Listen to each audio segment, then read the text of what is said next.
Peace to the family. Peace, peace, love and light. Peace, y'all. Welcome.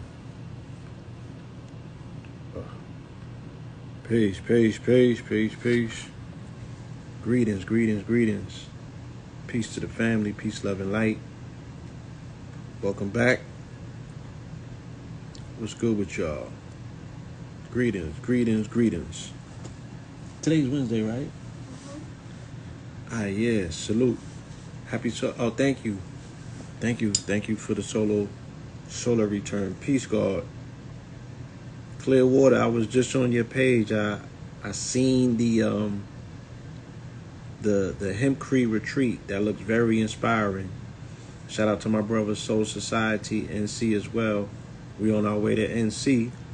And funny enough, with the brothers that I saw at Clear Botanical, which I was doing out there camping for 2 days, actually living off the land. I saw you gutting fish. I saw you feeding goats. You know what I'm saying? Salute to you. We will be demonstrating when we get to North Carolina, what that might actually look like, what that might feel like. So shout out to Soul Society for welcoming us, for having us.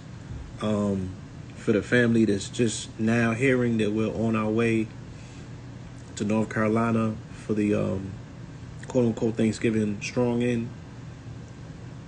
Not Black Friday, but Facts Friday. You can find the link in the bio to those tickets and that itinerary. Shout out to the Facts Initiative family. Shout out to my brother Survey, Rep Hill. Shout out to Source Guard. Shout out to Black Light. So we'll be out there in a heartbeat. Get your tickets. It's going to be cracking. You feel me? And we bringing the facts. You know what I'm saying? We're bringing the facts to NC. I'm sure that we can all utilize, a dosage of facts. You feel me? So let me, peace, love, and light. Let me go back to see some of these questions in here. Can fasting slow down polycystic kidney disease? I cannot clearly give you a clean defined answer for that. You feel me? I can't necessarily do that. Source is a Pisces. Source God is a Pisces. I believe his born day might be like either March 17th or 18th, if my memory doesn't fail me. I know it's the day after my cousin Will I Am. Shout out to him. Right? And good evening to you all. Hopefully that, today was an amazing day for you all. A very magical, mystical day. Yeah, you might want to definitely ask Yaki or KT that particular question, or even Mama Pill if you could catch her. Yeah, so it's been enough days, yo. Who seen Black Panther 2? Who want to talk about it? Because I was up here spoiling the other day. Like I was on here like Friday afternoon, giving spoiler alerts, and I was kind of breaking down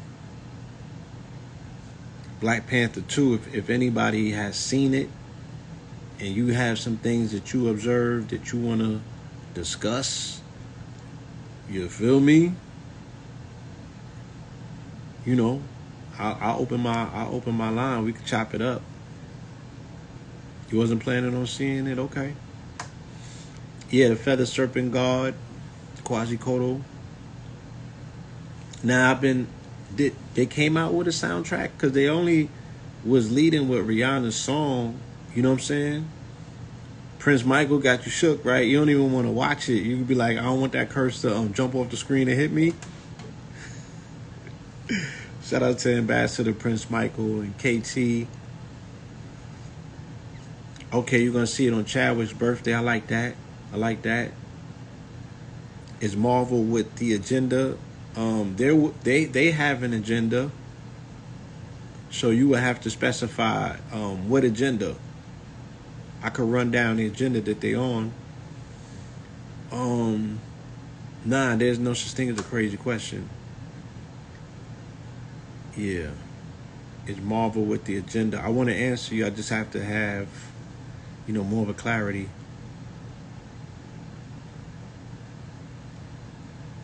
Shout out to the Zoes in the building. Sapase. Yeah. We curse living in they America. Go watch it. We don't live in their America. You know what I'm saying? And this might be a long shot for some people, but take off your shoes, go outside, and ground in the dirt. You know what I'm saying? Spend at least 10 to 15 minutes there. You feel me? Spend about 10 to 15 minutes there. And you'll kind of convince yourself that this is not theirs. You know what I'm saying? This really is yours. And the land is awake. The land permeates with the spirit of what's called Wakan or Wakanda or Wakantanka, right? So the spirit, the creative force of the spirit moves through this land. You know what I mean? And if you're able to really tap into this particular landmass and what it has to offer, and I'm not telling you to be dismissive if you consider your roots to be across the pond or down the river or what have you. I'm saying that you can walk and chew gum at once, right? If you can walk and chew gum at once, then you can entertain the fact that your ancestors been over here for at least 3 or 4 generations, right? And you should lay some claim, to this experience if you don't want to go back a little bit further than that and say, oh, my people was indigenous and they came here. Let's say that your people came here on a boat. Let's just say, right?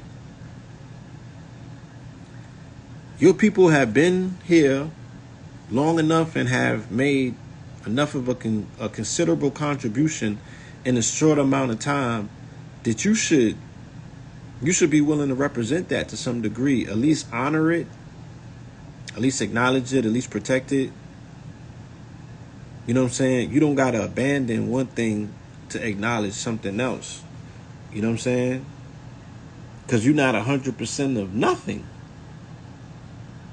You're not 100% of nothing unless, you know what I'm saying, that I could see if you was on a continent and you never left there, and then you can make that argument, yeah, you closer to the original man than anybody else. But a nigga over here, there's really nothing original about you. Even if you say that you're indigenous to this landmass, you came from somewhere. And I really doubt the fact that you say, oh, your people was here. You didn't survive millions and millions of years in all of them pogroms. And if you did, you a special nigga, and you should really be throwing the Molotov right now. If you survived all of that through your bloodline, and you still made it, and you out here ringing bells, and all of that stuff is moving through your blood, then, you know what I'm saying? Shit, let me get out your way. Because you should really be out here putting on in a way in which it would really indicate to us that you that warrior spirit. But a lot of, they washed a lot of the warrior spirits up. You know what I'm saying? They really got a lot of us from early in the gate, and they mixed. It's a lot of, what do the 5%ers say, that the European is made with rat, cat, and dog, and pig, or to some degree? Feel me? What you think you composed of?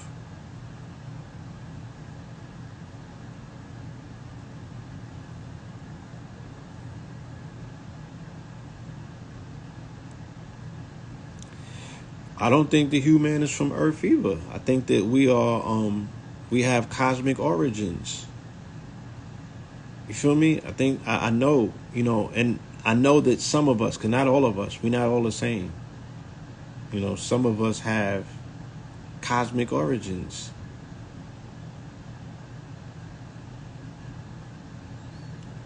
I was already on high level conversation with 19 Keys. I got an episode up there that's on 1.8 million views. And again, it's not all about the views, because it could be 1.8 million views of hot garbage. You understand?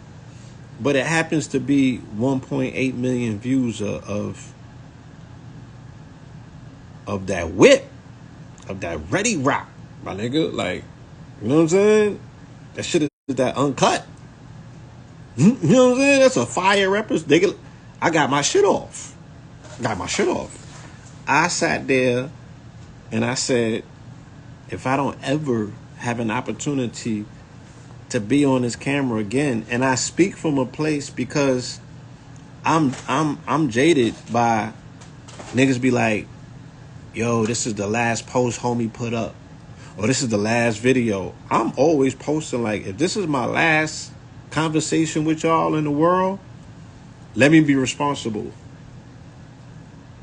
Let me make sure that I put in there what's needed, you know what I'm saying, to give me the proper representation of what I'm conveying in the moment. And I make sure that I park it in a particular place that I'm like, yo, if somebody's listening to me, if their children come behind 20 years from now and they want to tap into this information, make sure it's culturally relevant, you know what I'm saying? And the truth shouldn't rust or corrode. It should be pristine. It should be eternal. So I was like, yo, I might not ever get this opportunity ever again. You feel me? Let me make sure that I'm packing it with information for entry level, intermediate, and master. So somebody could sit there and break that video down for the next 5 years. And there's going to be something that's going to unfold itself. You could take one of the things that I said and go and do a deep dive on it. You feel me? So I feel methodically, because this was my intention, that I went and I put 3 degrees of top tier information, you feel me, into that build. And I did it but I also had to do it in which I didn't want to trigger all of the alarms, because I don't want to, you know what I'm saying? I'm like, this young man is on these people's platform. I don't want to put him in hot water, and I don't want to trigger anything on their platform necessarily where they got to make that decisive decision to be like, you know, I don't know. I don't really know the nigga like that. So, I didn't say anything inflammatory. I spoke in a particular tone that was very respectful. I brought my collegiate and strategic hat out. I wasn't shooting crazy. You know what I'm saying? But I make sure that I hit all of my shots. Homie kept asking questions and cutting me off, so I didn't get a chance to unpack everything, right, and get as detailed as I was. But when I go back and I look at it, everything was perfect. So I don't have no complaints. You feel me? I don't have no complaints. And then people is like, oh, I didn't know. I never saw you have an opportunity unhinged to go off like that. And I'm like, yeah. You feel me? I don't always have that opportunity. You know what I'm saying? That's why I do my lives. It's nobody interrupting me here. So I get an opportunity. But I do like interview styles. I like when people ask questions.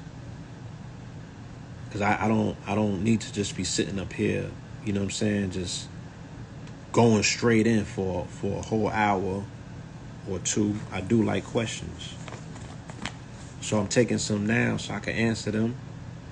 And we could honor one another's time in the best possible way.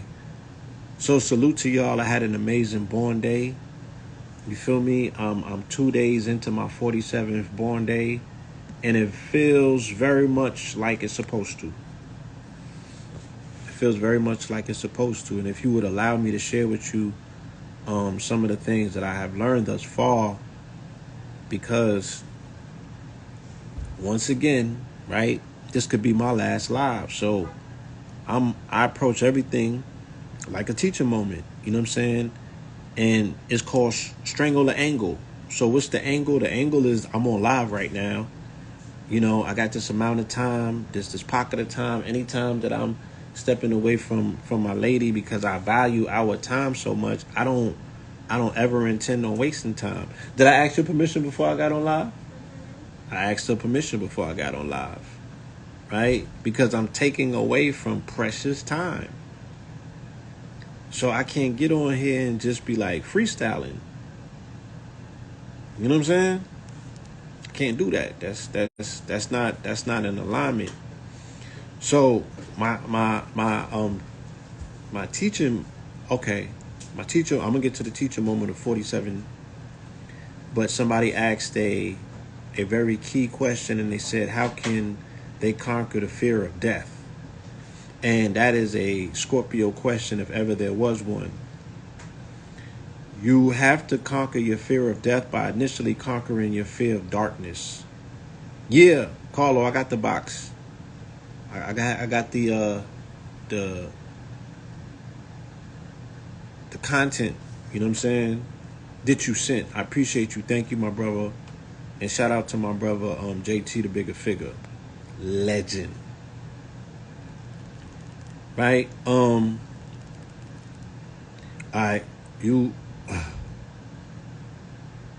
y'all coming with the questions. Conquer your fear of the darkness. Right? Conquer your fear of darkness initially, because our fear of death is tied into our fear of the dark. Yeah, I saw Hebrews to Negroes immediately. So, and how can we, the shadow work is really contingent upon conquering our fear of the darkness, locking yourself in dark rooms, you know what I'm saying? But the cheat code, and again, I don't, entry, intermediate, master level. So the master level of it ultimately would be, now I can't be responsible for saying that. I don't want to be responsible for saying something on live, because I'm gonna be honest.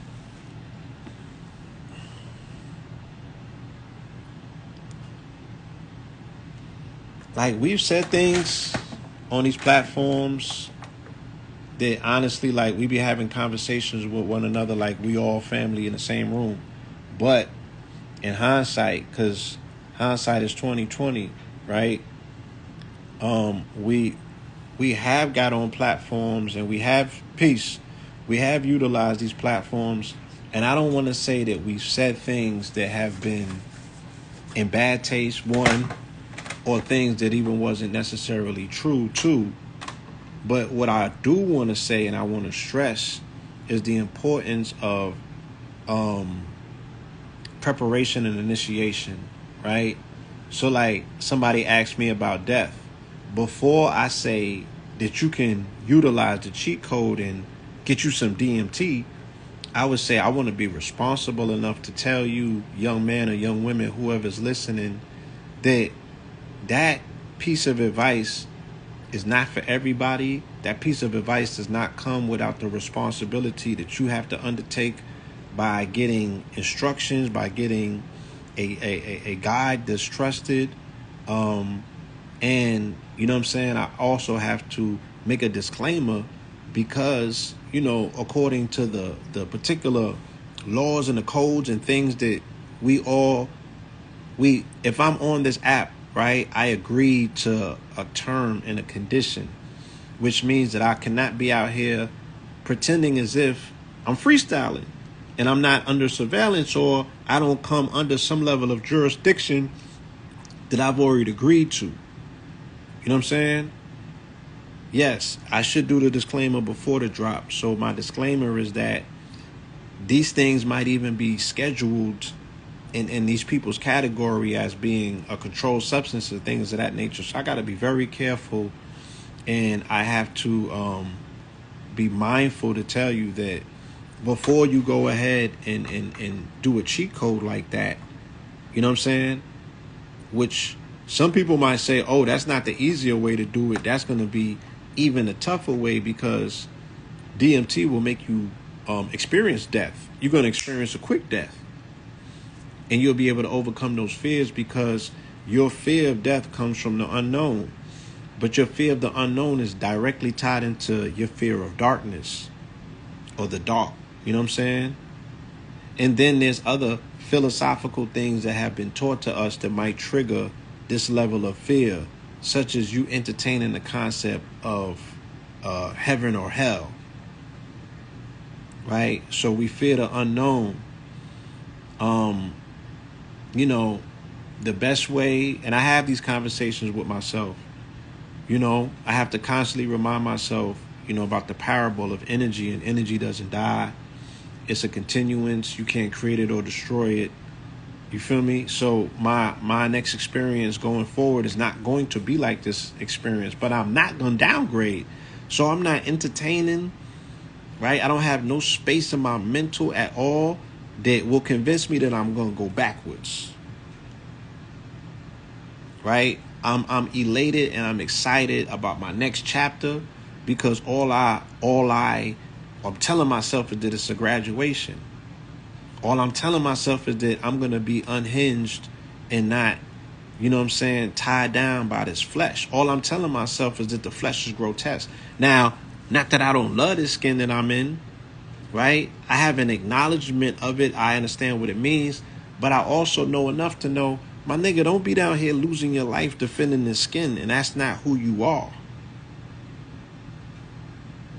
So there's a game that we're all playing because of identity politics and the fact that we got identity issues, right? But this ain't even you. You know what I'm saying? This is not even you. You here, you passing through, it's a pit stop. You are housing a light. Concentrate more on the light that this vessel is housing, right? They say that, you know, and you're not this, you know what I'm saying? Like the vessel is housing something that's more valuable, right? Your temple has a ark of the holiest of holy arks in it, right? We spend more focus on this melanin, this outer layer. And let me tell you something. In the formulation process of an actual being, your exodermis, your skin, is the last layer. This is the last layer that actually manifests. The first thing to manifest, even in the womb, your heart forms first. And then within your heart houses your spark. So that spark of light that you are inside of you, we don't spend enough time, you know, paying homage to that. We don't spend enough time focusing and studying and you know what I'm saying, hoisting that light up. We don't spend enough time. And that light is you, is genuine. It can't be tarnished. You feel me? You can't sell it. You can't step on it. You can't put no cut on it. Right? It's going back to source. Uninhibited, unadulterated, unfucked with. So you know what I'm saying? Don't get caught up in this shit. This is fleeting. It's going to pass. And before you know, you're going to be on to the next. And you and your memories. So you got a light body inside of you. You got a chakra system. You got this tree of life that the physical vessel is housing. The real treasure is inside of you. And we getting caught up on this because this is what we can see. And we put so much stock into that which we can see. And they even got us confused about that. Right? And look how beautiful that we are as a people. You feel me? I'm too light. Like, yeah, I need to be like 4 shades darker. That's my preference. And it don't mean that I don't love myself. Right? It don't mean that I don't love myself. And it don't mean that I don't consider myself beautiful. Right? But I'm not caught up in myself. I don't give a fuck. You know what I'm saying? I'm not caught up in this shit. Yeah, this shit ain't gonna be around for long, y'all. I'm telling you. It's about to be gone. Because I don't want to get caught up. I don't want to get caught up in the vanity of, you know what I'm saying, falling in love with my physical appearance.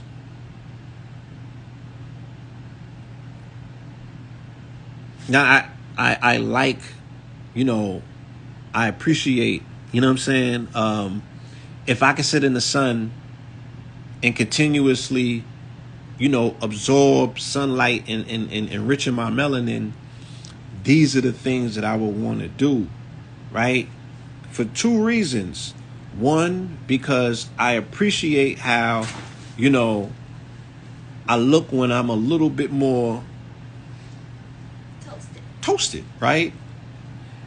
And the second aspect of that is that, you know, the vitamin D, storing vitamin D. There's literally like our body works like technology. So moving into the fall and the winter months, you want to store sunlight in the form of vitamin D so you can have fuel for your solar plexus, because when we lose sunlight in the fall and winter months, that's when stress, anxiety, and depression go on an uprise. This is when we fall into depression.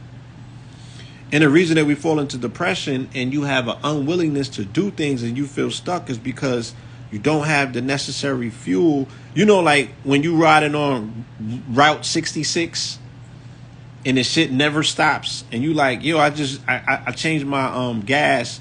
I got more gas, but you was like, that was 40 miles ago. You got 444 miles to go. So you might want to have that little gas tank in the back that they be filling up. You know what that's called? Like the spare tank, them red gas tanks, when they fill the gas up in the red joint. Is there a name for that? Gas something, right? You will want to have that gas something on you for a long ride that you're not going to see. You're not necessarily going to see. What was that? Huh? Oh, it's the broom. You're not necessarily going to see another gas station for a minute. It's the same thing when we going into, emergency fuel. When we going into fall and winter, gas can. Yeah, all jug gas. Yeah. You want to have a backup reserve, right? Gas canister on you, because you don't want to be on the highway and run out of gas and be stuck. It's the same thing that happens to our physiology when we go into the fall and the winter months in particular. Hence the fact that we can tie our narrative to the sun, to the solar, right? To the solar aspect, right?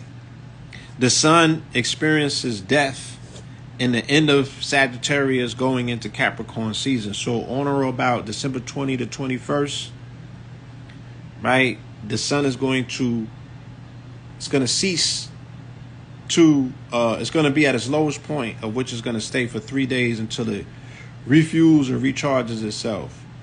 But that analogy of it dying for 3 days from the 21st to the 24th / the 25th, right?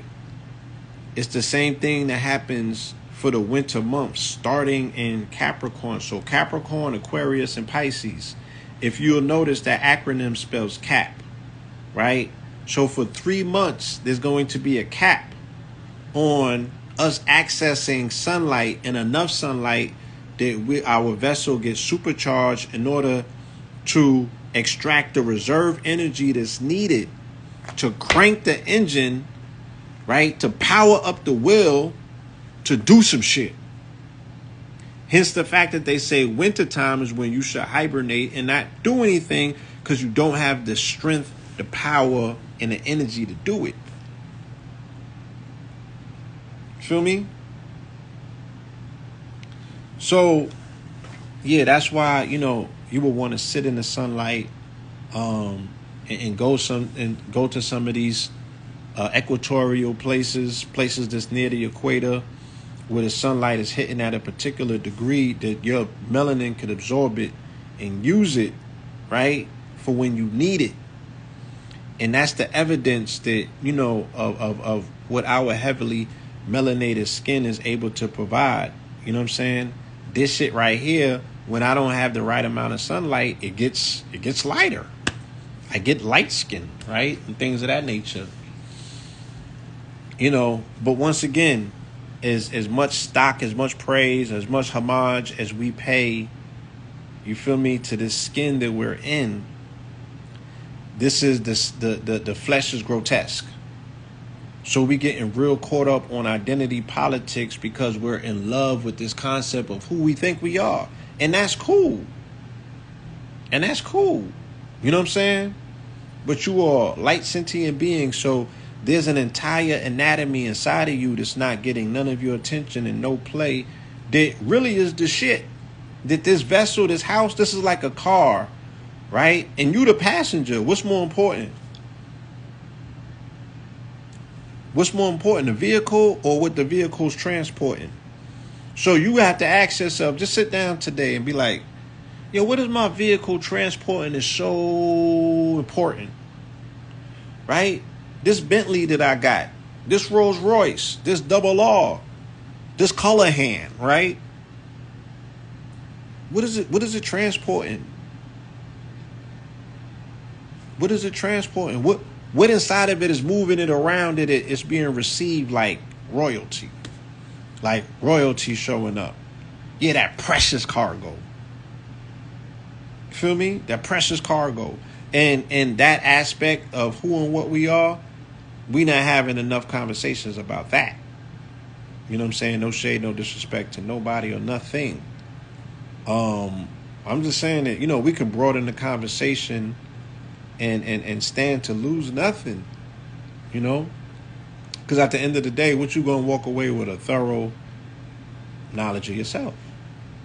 You know what I'm saying? We could all stand to learn a little bit more about who we are, where we came from, and ultimately, you know, broaden the conversation about where we're going.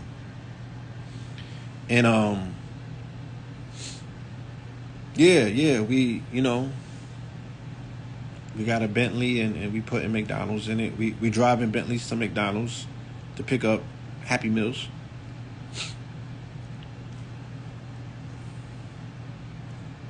Yeah, still got to give you a Sandman decoded. That's still coming. Yeah, so the spirit is amazing. It's huge. You feel me? Your internal chakra system, your wheels of light. You know?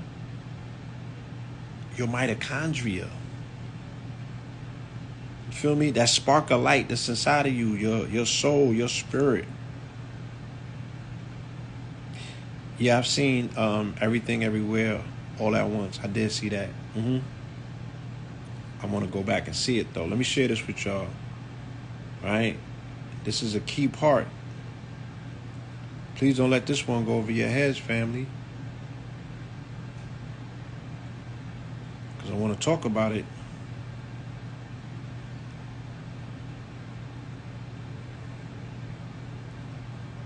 Where is it at?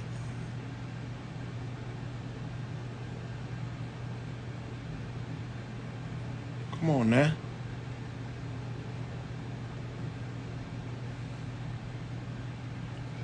Give me 1 second. I gotta go back and get this thing.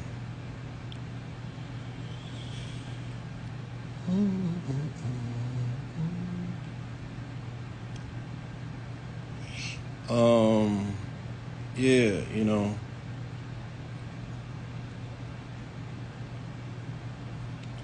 The highest potentialities for who and what you are. You know, what a time to be alive, y'all. You know, what a time to be alive. You know, you have been afforded. So what I'm saying, he said before the Christ come back, we got to take care of the Syrians. Yeah, right. When he said, what did he talking about us? It's to catch you up. Yeah, Right. See, first of all, ain't nothing coming back. Yeah. It's evil, because the real one is the negative Antichrist.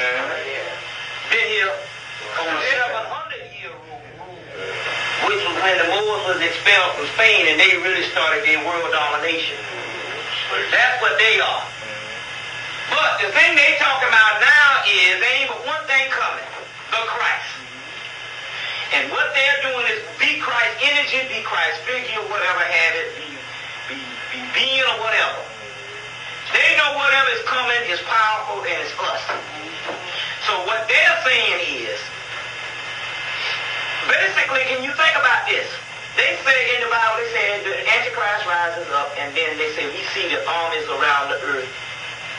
They say Christ rises up, and we see the Antichrist around the earth, or the armies around the earth, gathering up to make war with the actual Christ too. Now, this is the key. Imagine if a black person stands up with a cosmic force. Let's just say it's like a great brotherhood. They can literally turn the whole world against it. And especially the whole world, especially those black people that ain't really got a part of this yet. We come to save them. They can literally turn the whole world against it and all, because nobody believes a black man can do shit. Right. You see? So on the other hand, he must be killed outright in front of them to make them stiff-neck, hard-headed people bear witness, so we can even go and apply the energy to even raise them up. You see what I'm saying? He's got to be made an example of. You see what I'm saying? And once they see their God dead, then the people around the world will raise up. It's just like when you see Wizard of Oz, when they kill the wicked witch, then the goddamn monkey say, oh, okay, he's dead now. They say, okay, we down with your crew now. But they had to see her melt first. You see what I'm saying? So it's the same type thing. And remember, Wizard of Oz came from ancient mythology that he hooked up that way also too. That's ancient mythology. They talk about that in the subterranean world by Richard Captain Manco's book, that Oz thing and all. And they also H.P. Lovecraft, they got it from him too, Cthulhu myth and all. But so they're saying that about the Syrians because they are saying that they got this whole the Christian world church now is gearing up to fight us, the rise of the Christ. That's right. Because they got this white Jesus Christ, which is a fake shit. Right. And they're going to go to their grave and believe it. They ain't going to ever no black man to cry. But it's going to be sweet, though. Not for the cracker, but just to see that cracker die in front of these old damn overtime Negroes. Now, God is good for one reason. Because I would love nothing more than to come out and take these handkerchief-head Negroes out and slay them. But because we're the same people and all, we understand and all, we all fucked up in some kind of way. So it ain't about that. And that's the only good thing about God. Teach, Bobby. Teach, my brother. So, again, not enough is said for when we get it right as a community. Not enough is said about Bobby being a prophet of his times. Right? And again, when I use languages like this, people get offended. Bobby ain't no fucking prophet. You niggas ain't no prophets. Ain't no prophets after Noble Drew Ali. And my shit is like this. Like, let's go back and stop being offended by everything. You know what I'm saying? He lays out. He speaks 20 years ago to today, unlike anybody that I have ever heard or seen. Right? You don't got to get everything right. You don't even got to be all the way right yourself. I'm sorry, because the universe is going to use messengers to bring forward messages. And you could have got everything else fucked up in life. But that one message that you gave may have been the prophetic vision that we needed as a people from 20 years ago. You feel me? From 20 years ago. He was on point. So let's look at this modern day context. By me even saying, yo, maybe Ye is the Christ, right? Look how people going to get in their feelings, and they're going to get so fucking literal and puritanical that they're going to try to talk me off the ledge by making comparisons. And I'm going to tell you, according to scripture, you don't know how he going to show up. You don't know who he is, and you really don't understand the larger parallels or parables that's taking place here, right? He said that the Christ will show up, and then the Antichrist and the devils will attack them, and the people will support it. I kept saying, look, just the archetype of what we were able to bear witness with Ye, a person who has personified himself, right, as a Christ-like figure or a disciple of Christ. The nigga puts on more for Jesus out here than the motherfucking than Creflo. Because this nigga's literally running around here believing that shit. I don't think Creflo and them niggas believe in that shit. I think to them, they really understand the aspect of it being a hustle. With Ye, I think he really believes that shit. To some degree. And he is personifying and showing you just the symbolism of it. You don't, fuck the literalism. Because it's just a signal for you to do certain things that need to be done. And in your failure to do such means that you've missed your calling. But with all due respect, yes, even if he was the anti and then the anti came out and attacked him, he's a harbinger of things to come, right? What you just need to know in your lifetime is that the shit can be done. Yes, Jesus walks, right, on Yeezys. It's bigger than Ye. Okay, all right, cool. This what I mean. This the same shit. Let me go back and play this again because niggas still don't get it. Right? Always want to minimize the prophets amongst you. So what I'm saying is, he said before the Christ come back, we gotta take care of the Syrians. Yeah, right. When he said, It's to catch you up. Yeah, right. See, first of all, ain't nothing coming back. Yeah. It's evil, because the real one is the negative Antichrist. Been here on a 700-year rule. Right. Which was when the Moors was expelled from Spain, and they really... Right, so Ye's the Antichrist, but these synagogue of Satan people is not the Antichrist, but the Roman Catholic Church ain't the Antichrist, but that white version of Jesus on the cross ain't the Antichrist, right? But Ye's the Antichrist.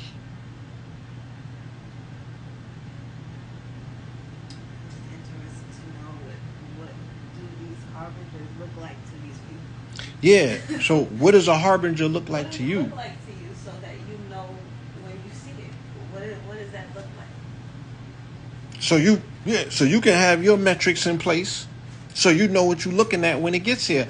I sat around and I had my metrics in place a long time ago, and I was crazy enough to come out here and share it with people to be like, this is what you should be looking for as well. And we see it to the T, like this.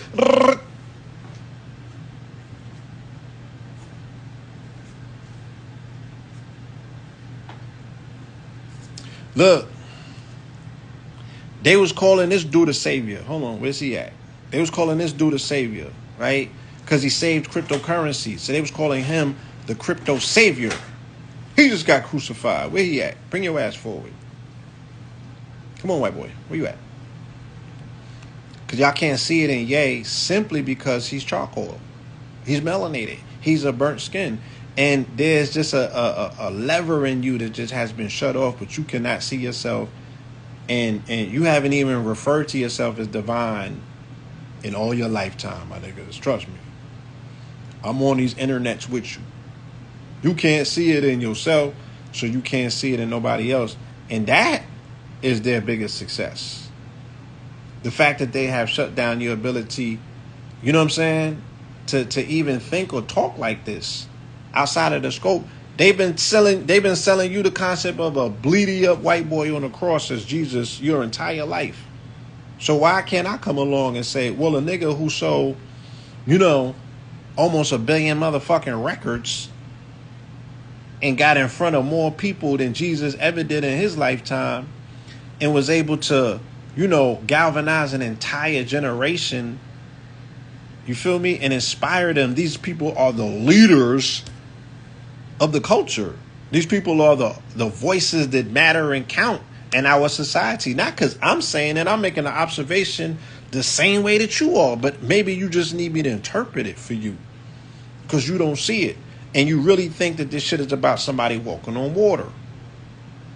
They was calling this nigga a savior, right? Why? Because he saved the cryptocurrency entire market last year when it was going under. He bailed them out.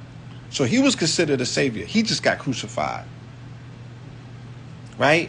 Yeah, if you on your hero's journey, which is your Heru journey, nigga, that is the story of Christ before Christ. So we don't need the sanitized version of what you might pick a Bible up and consider to be Christ. We'll just take the original and run with that. And be like, yeah, you can have the bootleg, my nigga. Good luck with that one. Because the only thing that you're looking for is a white man coming out of the sky. You don't have the filter or the mechanism to make sense of anything else.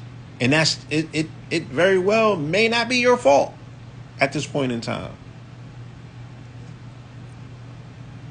Right? You may be left with no choice.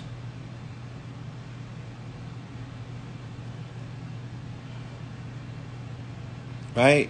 But we can't see beyond that because our culture is always reinforcing every chance they get this concept, right, of the Jesus piece, this white Jesus, this white boy, this bloody white boy on the cross, supposed to save somebody. He couldn't save himself from an ass whooping, but he's supposed to save you. How, Sway? Right? But interestingly enough, and 50 Cent and I'm trying to get y'all the Jesus piece. 50 Cent and Ye had a historical showdown, a 9/11 showdown. It was a battle for the hearts and the minds, the soul of hip-hop, if you will. I think it was in 2005. Correct me if I'm wrong. I'm sure that y'all will. Get on your Googles. But, yeah, they had a showdown for the number one slot. And Yeezy won. You know what I'm saying? And he took hip-hop into a entirely different... He took the culture in a different direction. You know? But I'm like, shit, what difference do it make? Both these niggas got on Jesus pieces at the end of the day. You know what I'm saying? They both got on the motherfucking Jesus piece. I can't catch it. 07? Okay. 9/11, 07. That even makes more sense. Right? The year of the bankruptcy. Because right after that, that's when the bankruptcy started happening. Right? That's when the market crashed. Did it not? I was there. You feel me? Where these niggas at, man? I'm trying to get this picture situated. Look, it was from the hip-hop homicide joint with Van Lathan. This was the episode with the boy name Pop Smoke. Feel me?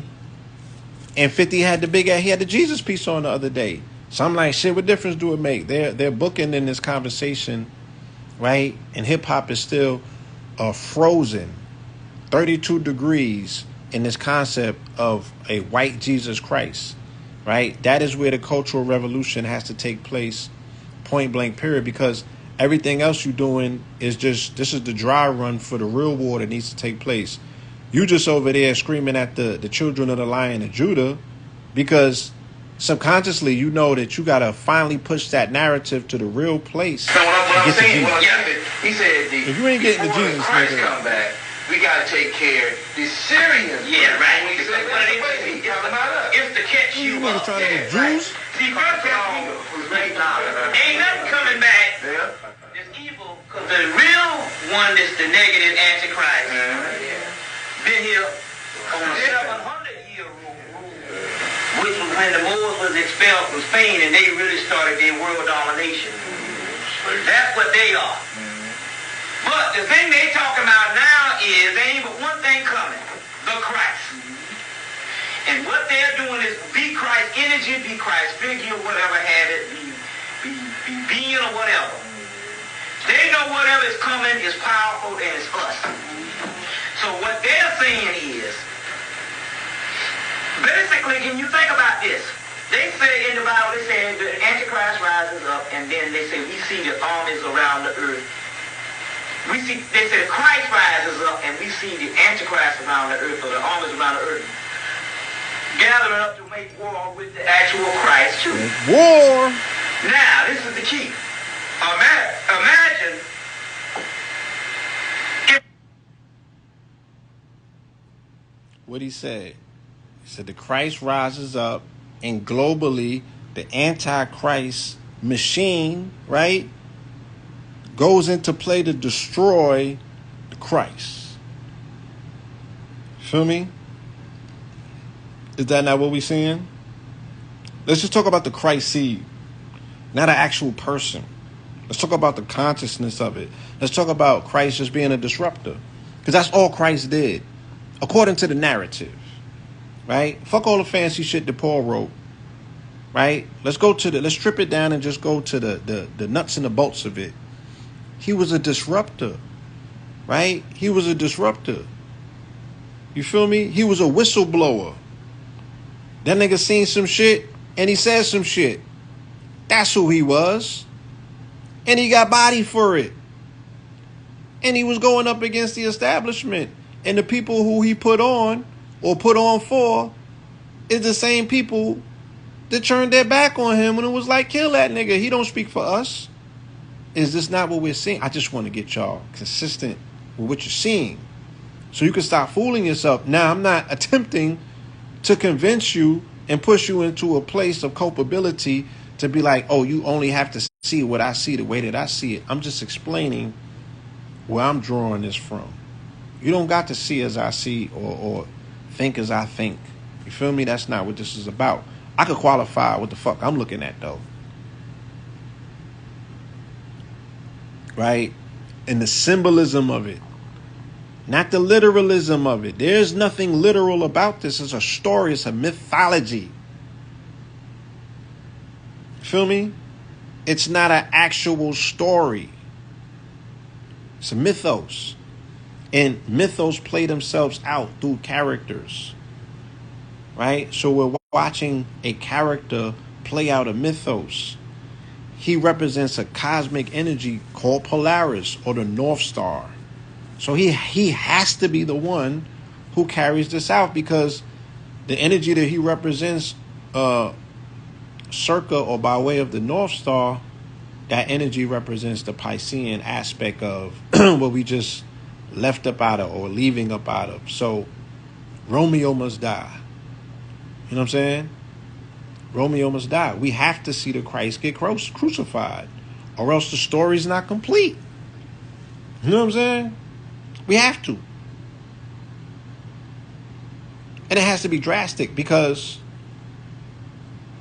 the people gotta rise up. And the people are only gonna rise up when their Savior's dead. According to the narrative. I ain't make this shit up. Just interpreting it. I read the same book that you read. What happened? There's just some things that you missed out because you might be reading the book and locked in the past. When I read that book, when I got around to reading that book, I always was like, oh, this shit is about the future. This shit ain't even about the past. So that's always how I've been primed to look at that book. I always kept my eyes open to be like, let me look for signs and symbols, because it's impossible for this many people to be transfixed into a particular text, and me knowing that this is a simulation and the people are the projectors. I'm like, yeah, this thing has to take root to some degree. It's too much energy, right? It's too much. People got too much stock invested in it. They've built an entire motherfucking world around it. Something gonna give. And now that it's given, right? And it's given where you're directly involved as a people. Your Carter's in play. Nobody want to play now. Niggas just want to go back. Because slavery is a choice. Right? Niggas want to opt out. They're like, nah, son. Yeah, let me put this ball and chain back on. You feel me? Y'all niggas is getting too deep. It's getting too dangerous out here. And now everybody want to go back. Everybody want to hit the snooze button. You feel me? But these are all about personal choices as well. So I can't even judge. It's literally, it's whatever. But for those of us who are interested, who do want to know how this narrative plays out, who do feel like they got some stock and some skin in this game, pun intended, you know, we there for you. with this narrative, with these bars, because it's playing itself out in real time, and it's a beautiful thing.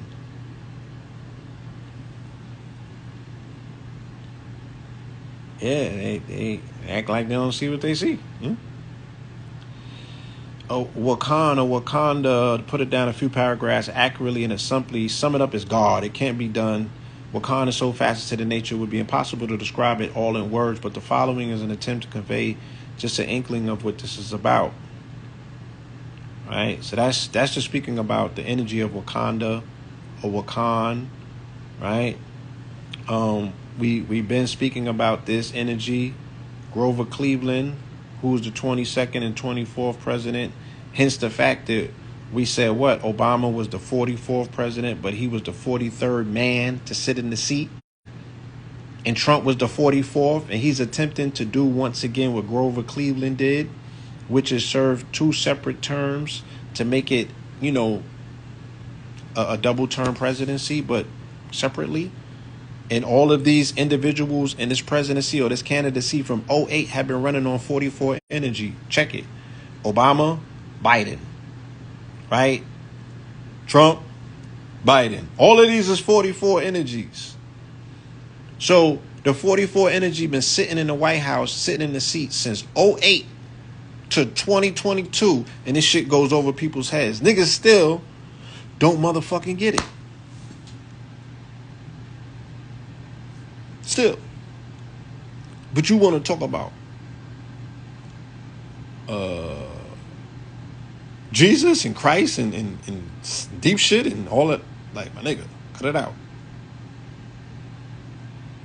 Right? Cut it out. There's so much shit going on in front of your face that you have no idea because of the symbol illiteracy that, you know what I'm saying? They haven't made any of us symbol literate, right? They didn't teach me no more than they taught you. I taught myself. And I went and got what was accessible. They said, you want to hide something from a nigga? You damn right. Put it in a book. Because niggas ain't going to go there.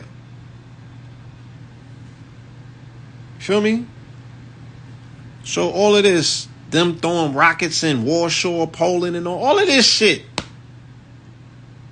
on the same night that he announces his presidency to mimic the 44 energy of motherfucking Grover Cleveland, they're beating on this drum hard. You know what I'm saying? And yeah, somebody said it earlier. They was like, we should just go back to Kabbalah. My thing is like this. Don't come outside and don't take this personal. Because you might have the whip. You might have that waterwork that really might turn the tide. But I doubt it. Don't come outside if you don't know Kabbalah.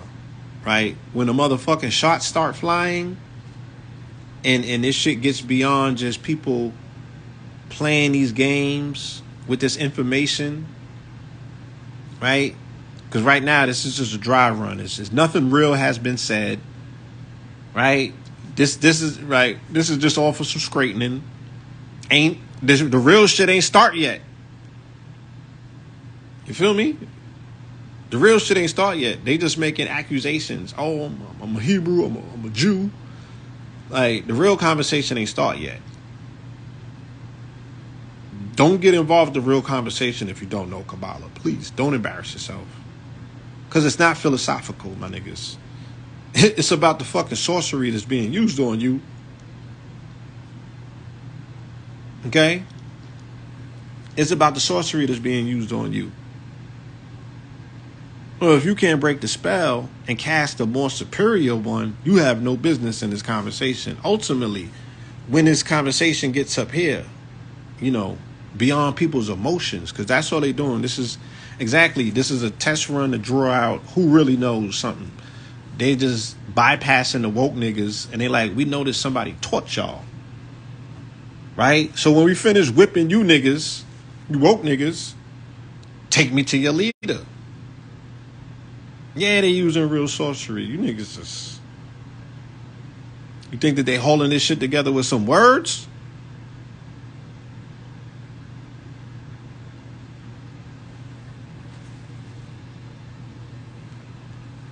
So yeah, so this is what my 47th degree is about, right? You see right there, the Tropic of Cancer, and I'm giving y'all a plus degree, okay? Because I've never seen nobody do this for me. Tropic of Cancer is at 23.5 degrees. Tropic of Capricorn is at 23.5 degrees. They're separated by the equator. I don't know how this shit measures out for the flat earthers. You got to get flat earthers in here and break it down, right? But when you add up 23.5 plus 23.5, you get 47, right? This is why, and please don't run with this, y'all. Talking about, oh, this niggas outed themselves as Masons. Look, cut it out. I'm just teaching and showing you this is why the compass in the square is set at 47 degrees, all right? In Masonry. Because it's about circumscribing. It's about the measurement. It's about squaring the square. Right? Don't misconstrue this, y'all. Please. And act juvenile. This ain't that. This ain't that. We're called the twin pillars.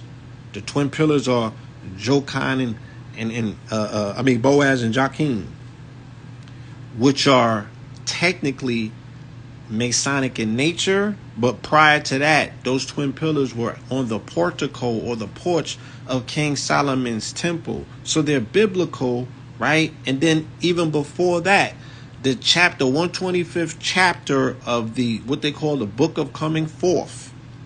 It's a chapter on the pillars of Shu, right? All of this shit comes from Kemet, so let's not sit here and do this. Every fucking temple had two obelisks, or what they call tekenus, in front of it before they got the goddamn Masons came later on and took the lessons. Right? Exactly. The pyramids, all pyramidal cultures are a testament that our people were masters of measurement because, again, law is length and width. This is all about measurement. Time is about measurement. Everything is about measurement. Geometry, which that G stands for, is about measurement. Okay? So on my 47th born day is going to be about measurement for me. You feel me? I'm bringing out the compass in the square so I can properly square the square, right? And eradicate unnecessary aspects of myself. So who's the temple? Who's King Solomon's temple? Man. Right? All architecture is based on the temple of man, but you are housing what's called the Ark of the Covenant. The Ark of the Covenant that you're housing is that spark of light that exists. Some people say it's the spark of light that sits in the seat of the soul. Some people identify the seat of the soul as either being the pineal gland or the heart. You're housing the Ark of the Covenant.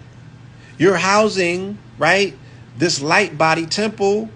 Right? This physical vessel ain't shit. It's what's inside of it that counts. That's what matters the most. You can zip this shit down. What's inside of it is the treasure. This is the shit that's priceless. Yeah, you could get a few thousand for the grams of melanin that I got, but this spark of light, right? This spark of light, this the essence that comes from Creator that animates me. Oh, nah, you ain't getting this. Right? So don't get caught up in the exterior of the temple, the fancifulness of the temple. Oh, they built it so beautiful. They said the measurements of a man is 144 royal cubits. Feel me? 144 royal cubits. They're going over your head with all of this analogy and shit like that. Right? Don't let these people confuse you. They're bad students. Bad students. Running with your cloth. Running with the information that your ancestors bestowed upon them. Attempting to do them a favor to get them about the mud. Now they out here humming stunting like it's their information. And that you're a lesser than. No, these niggas are the lesser light. You're the greater light. right? We don't hail from no motherfucking we hail from the temple of Luxor, my nigga. We don't even hail from King Solomon's temple. You feel me? At least my lodge. I don't know what these niggas talking about? We don't fuck with what they fuck with. They are children. They dun-duns. They little niggas. You know what I'm saying? They the students. They the babies. Ain't nobody taking them serious. We know that they got their hands on some cloth and they running with it, but they can't even properly utilize it. The embarrassment, the only embarrassment in this is that our people don't run to it and they run from it. That's the only embarrassment. You feel me? But we know it all, so we don't need nothing that our ancestors got to give us, right? So, and I was being sarcastic. That's very far from wrong. You know what I'm saying? We need what our ancestors have for us. You know what I'm saying? Hence the fact it's ours. So the 47th problem of Euclid is the crux of Masonry, point blank, period. Because it's dealing with the Pythagorean theorem. Now, they're mathematicians and their historians will tell you that this shit did not come from Pythagoras. Pythagoras was a student in Kemet, in the temples. So was Socrates. He didn't create or discover anything. He was taught it and he brought it amongst his people. And they accredited him with it because he's the one that brought it back. That's like, yo, if I go to Dubai and shit, you know what I'm saying, and I buy some drip. And I get some grills and you know, I get some information even from them and I bring it back and I repackage it and regurgitate it like mine. And if niggas is not jumping on a plane and going to Dubai, you'll be like, oh, that's yours. Right? All right, let's say that I went to Dubai and I got something and Dubai got nuked. And there was no more Dubai. And now I'm running around and shit like, yeah, all of this shit that I got. Yeah, nigga, I created this shit, son. What you talking about? Nah, you see me in Dubai? You ain't see me with no suitcases? I ain't bring nothing back, son. I had this shit. It was always mine. That's what they did. That's all. Look, Euclid is known as the father of geometry. The only thing that you would have to ask yourself is how much shit was built before Euclid was born. I mean, that's all you got to ask yourself.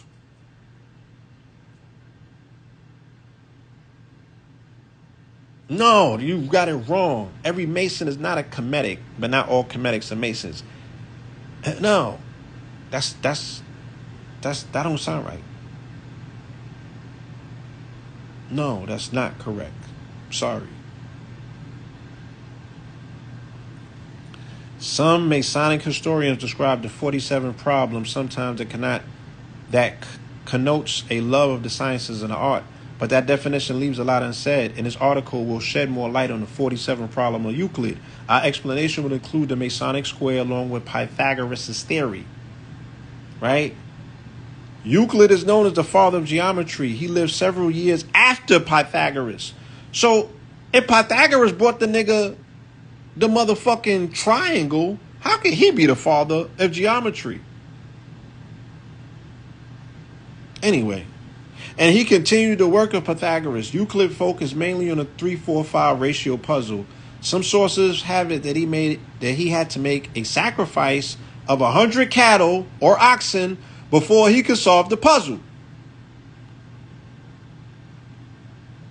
Some other sources have it that the Egyptians had long solved the puzzle before he did. Duh! How the fuck did they build the pyramids if they ain't solved the puzzle? Look. The puzzle is just very basic, right? It's coming up with the mathematical equation of the goddamn triangle, right? 47th problem of Euclid. If you have 4 sticks and a piece of string, you can work out the 47th problem of Euclid on your own. You will be able to create a perfect square. So this is about creating a perfect square. That's all Masonry is about. Circumscribing, right? Creating a smooth ashlar out of the rough ashlar. Only thing that means is that you're now part of a fraternal organization that's going to show you how to suppress your lower nature, allegedly, right? And get into your higher self, right? And that is what they're calling the Masonic square. Now, we know goddamn well that they didn't create that. You feel me? And we were utilizing it not as speculative masons, but as operative stonemasons to build pyramidal structures throughout the entire planet on what's called the pyramid line, which is found at 19.5 parallel, right? Not only all around this planet, you could go to Mars and find that. You could go to Venus and find it. You could go to Jupiter and find along the 19.5 parallel, there's going to be pyramidal structures built there. Off planet. That's how illmatic our science is. I don't know what these niggas talking about.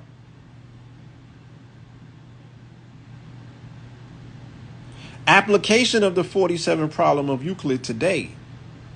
Right? This is what you can do today.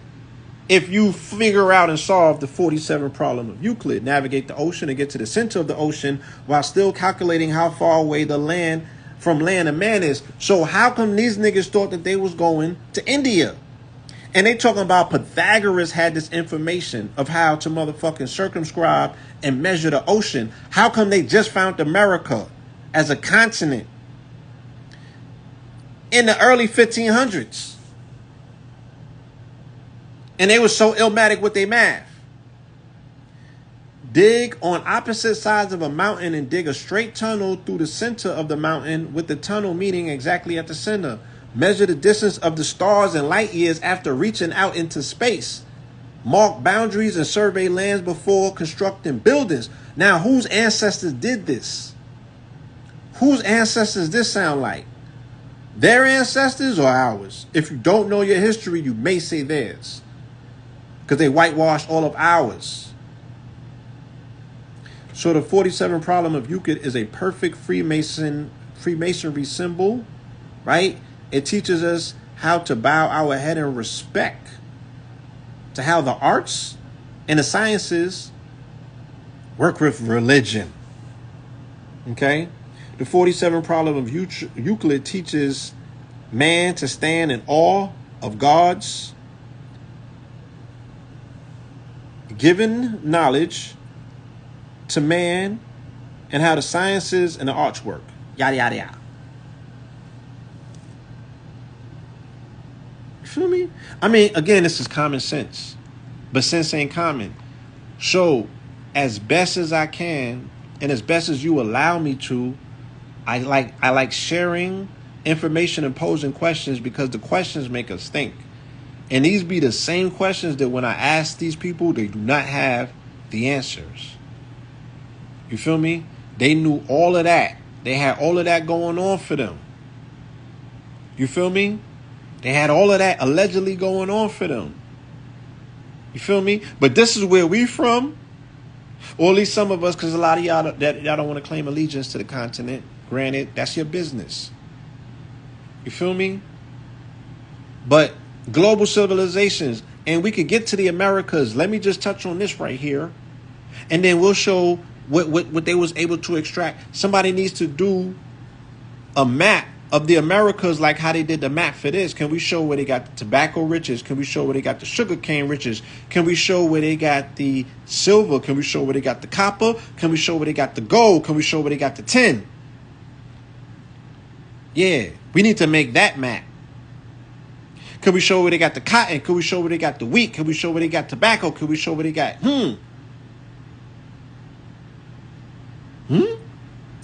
They ain't had no bread. They ain't get no bread until they did this. They ain't get no bread until they knocked the Americas over. In Peru specifically, and Mexico specifically, where all their bread came from. They ain't get no bread until they ran into the Knights Templar, because that's where they got the information about the masonry from. They ain't get no bread. They ain't had no bread. They was bums. These niggas ain't had no swag. They ain't had no drip. They said that they stole so much gold from the Americas, they was able to gild ceilings. They was able to create those churches that they made. This is where like the gold sinks and the gold toilets and shit like that. All of that comes from them stealing and robbing from the Americas from Mexico and Peru in particular. So before they go and talk crazy about somebody's Holocaust, nobody speaks about the genocidal campaigns that took place here in these Americas, and they wiped out total civilizations, high civilizations. High civilizations. Because if a motherfucker could go and build a pyramid, right, and your ass is still living in a barn, you need to show some respect. Even with stolen documents of people's mathematics, you still couldn't do nothing with it. Dare you.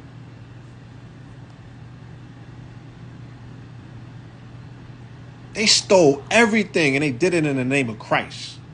That's the foul part. Right? Because I don't think he was a piece of shit like that. I think that they out here violating and doing everything that they can and utilizing whatever they need, right, to come under the cover of a wolf in sheep's clothing.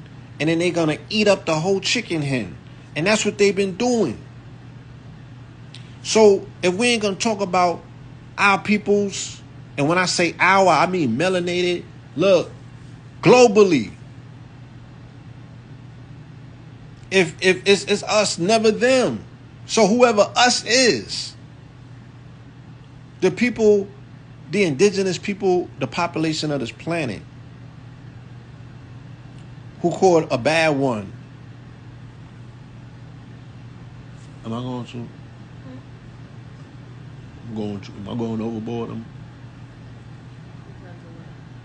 You know, I'm not bugging out. I'm not saying nothing. Okay. All right.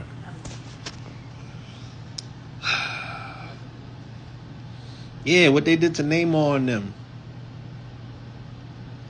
Right? What they did to the Incans and the Mayans. You know, the Olmecs, allegedly, they was not, or you know, they was already gone by then.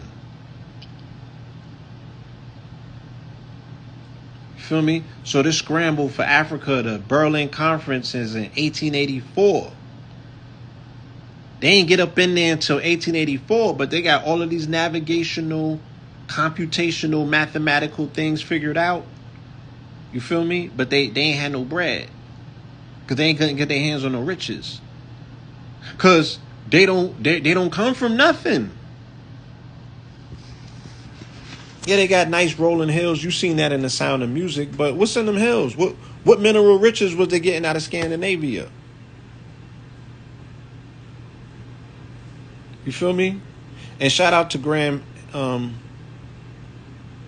Hancock, I think that's his name. They got a special dealing with ancient archaeology on Netflix. He got a nice series. He's talking about before the Ice Age, you know, and he's putting on for his people as he's supposed to. He can't tell your story, so don't go up there expecting to see that he's gonna tell your story. He's telling his story for his people, but if you know what you're listening to, you could get enough out of it to be like, oh, you know, thank you. Thank you. Yeah, so he, you know, it's dope. It's better than the history that they selling us or pushing on us in school. You know, he speaks about an ancient civilization before the times of the flood. He goes and he shows you historical evidence of the flood that existed in many civilizations before the Hebrews was talking about it. Yeah, they don't have no material riches because they don't come from material resources, and all riches or wealth comes from minerals. Ancient archaeology or something that's on Netflix. Ain't too many Netflix features with Graham Hancock or Hitchcock, whatever the nigga name is. But yeah, here it go. Like I said, I don't know how this looks on a flat earther map, but Tropic of Cancer, Tropic of Capricorn, 23.5 degrees separated by the equator. You put the compass in a square there and you measure the planet. Right? This is how you circumscribe and measure the planet. This is how you traverse and travel the planet. This is how you weigh the planet. Graham Hancock, pause. Okay.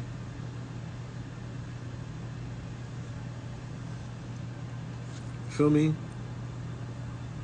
That is the measurements, and these are the tools that you measure it with. Once again, the tools, the Masonic tool is set at 47 degrees. Why? Because the measurement and the circumscribing that they're doing is they're doing the circumscribing of the planet separated between the Tropic of Capricorn and the Tropic of Cancer, both of which you can find at 23.5 degrees. I think that they also consecrated this country, measurement-wise, if I'm correct, at 23.5 degrees as well. And Cancer, when they inaugurated it on July the 4th. I got to go back and read my notes. Because it was either 22 degrees, but I think it's... Because I think last year when they sentenced the white boy, what's his name? The one with George Floyd, and they gave him 22.5 years. I was doing a lot of research because I was like, I heard that 2.5 before, and I thought it was dealing with equatorial sciences or Cancerian sciences dealing with the founding of the country, and it wasn't. I think the founding of this country was at 23 degrees or 23.5, the same way that the tropics is measured.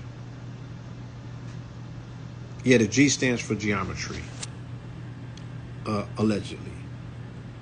And geometry also is a euphemism for God, because they also say that God is geometry. So both they saying both by saying one. You know what I'm saying? I want y'all to keep your eyes on this. I spoke about this in the beginning, the mid of October, when we were heading to Halloween. And I was telling you that it was going to be crazy on Halloween. It was going to be bloody. I kept showing you the parallels between Jeffrey Dahmer and Halloween, the movie franchise, both of which were celebrating 44-year anniversaries. So I've just been seeing more articles about grotesque, sadistic murders. This one don't even cut the chase. I could give you another one that's going to make you fall out your chairs. Mad beheadings, mad disembowelments. It's all kind of stuff going on out there. This article was crazy. I don't even know if I want to get into it. But a dude up in Russia, he put an ad out, and he was advertising that he was looking for somebody to eat. You know what I'm saying? Somebody answered the article. He went to the crib. He cut the dude's phallus off. He cut his phalli off, and they both ate it. And dude was having complications eating his own phalli, talking about it was too... What? He ate his own food? Yo. Shit, yeah, I'm just... some things going on out here in this world. Travis Scott needs to enter the motherfucking chat. Shit ain't been right since the other side. So... I just pointed some things out so you don't get caught up. But you might want to stay far away from these folks. Stay out of their way. I see some of y'all frontlining. Y'all getting out there and y'all courageous, and I applaud that. But do not lose sight of who you dealing with. You feel me? Do not lose sight of the level of an abomination, right? Of who you dealing with. They on that Flocka? Okay. Like I said, dude put an advertisement out in the paper that he wanted to eat somebody. People answered his advertisement to be eaten. He took dude back to the crib to eat him. He ended up doing the nasty with him. And then he turned around and he tried, he started eating him piece by piece. But dude sat there and ate with the other dude. Wait. And they was eating his phallus. Two dudes met. One dude wanted to eat the other one. The other one said, yeah, eat me. They go to the house. They start interviewing with a vampire. original guy that wanted to eat the person, what he do? He chopped off the other dudes. No, the dude that put the advertisement out, he boned the dude, right? Chopped the dude's phallus off, fried it, they ate it. Dude was having complications because he said it was too fleshy. Yeah. How the fuck do you eat? How can you eat your own dick? It don't hurt. How you get past that? Look, that's you getting too. Y'all see what y'all do? Some next level, some otherworldly niggas, bro. Like I can't even get to you eating your own dick after you chopped it off, nigga. You are not in any type of pain. You're ready to eat. Nah, son, say you finna roll up now. You might want to wait. Chill. You might not want to roll up now. Chill. Don't roll a blunt. Yeah. There's not enough weed in the world. Yeah, whatever you do, don't roll a blunt, my nigga. Yeah, don't do that. Yeah, I be coming across shit that I just don't want to post. He ate him after that. He killed him and ate him on some Dharma shit. You know what I'm saying? Oh, he still killed him after? Yeah, he killed him. He came there to be ate. I know, but the nigga was just gonna, y'all could have ate Not like together. Nah, he wanted he look. Y'all is Don't have me sitting up here trying to make sense of this shit. I'm just telling you, it's a crazy world. And Hollywood, they're coming out with a movie called Babylon. And Babylon is dealing with the sadistic, all of the shit that they was experimenting with sex and drugs in the 20s and the 30s. So this is about the roaring 20s and the roaring 30s. One more question. They was white or black? It was white. It was Russian. Oh, it sounds about. And it was Russian. Sounds about what? Brad Pitt is saying, Hollywood has moved on from hard drugs. They said it is just not that it's not that accessible anymore. It's not accessible. I'm like, not fun anymore. Is this nigga out the loop, or they just mad cautious because fentanyl is in the game, and they like, yeah, shit, yeah, we stopped that shit quick. Niggas out here with the Fetty. Say that then. Don't say you don't got access to no good drugs. Feel me? Yeah, Babylon. They going all things Babylonian in this movie that's coming out. And they really about to show. Here you go. Look. And it was 44 pounds of flesh. Cannibal known as Master whatever posted ad for well-built man and 8 willing victim.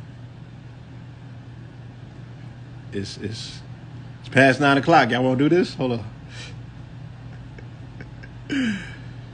Just so we could be clear. Right? Some crazy shit going on out here. And nobody ever throws this back at them to be like, you phallus eating nasty mother. How dare you? I know you ain't motherfucker open up your mouth to say. Y'all don't even hit him with that. Y'all don't even push back. Yeah, it's called Master Butcher. Google it. I ain't gonna do you the dignity of reading the story for you. Go see it yourself. Right? He devoured 44 pounds of flesh.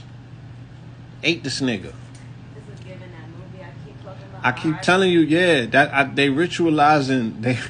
They are. How do you weigh? How do you know it was 44 pounds? Right? They are running these rituals, yo. I'm trying to tell you. They're running these rituals. They want to bring back this war. This Warsaw 1944. They want to tap into this whole concept. Because dude was in Russia. You know what I'm saying? So they stay ritualizing Russia with the 44 energy. You know what I'm saying? So they could bring back this whole... Man, listen. It's giving heavy on... What's that movie? I can't take Splice. Splice? Splice. Right? 44. They go Grover Cleveland. This the one that I was telling you about. This the president I've been telling you about that made these, threw the numbers off. So once again, the 44th president, Barack Hussein Obama, was only the 43rd man to occupy that seat. Why? Because this fucking president did what Trump is trying to do now. He won one presidency, he got elected out, he waited, and then he got elected back in. So only 43 men have sat in the seat prior to Trump getting in office. So when Trump got in office, he was the 44th president. Although y'all say he was the 45th. He was the 44th person to occupy that seat. And then his vice president, the 44th president, or vice president of the 44th presidency, is now president. And now all of them is involved. And I think that they're going to bring in Michelle Obama for this one. Right? Because I think Wes Moore's too young. It's too early for them to run him as a candidate. He just got into his governorship. I feel like they might run. They're going to have to run a celebrity. This might be Michelle Obama's calling. She might get called up for this one. Because we know she's going to get called up. But they might call up for this one.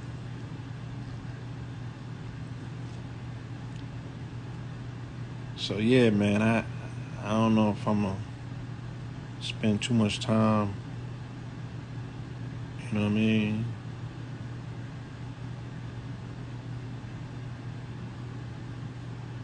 All kind of shit.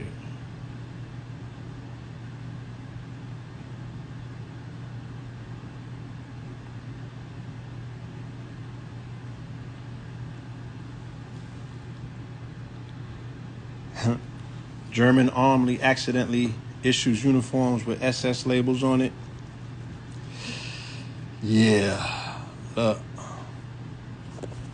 I'm going to tell you, when Netanyahu gets sworn back in as Israeli prime minister, they're going to make a declaration and say any threat to Israel globally is a threat to Israel locally. And they're going to take it in a way in which they're going to say, look, our Mossad agents are going to neutralize any threat to Israel around the planet.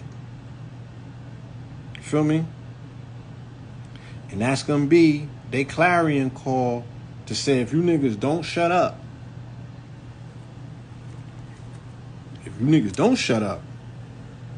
and we feel threatened, right, we're going to do what we do best, which is political assassinations.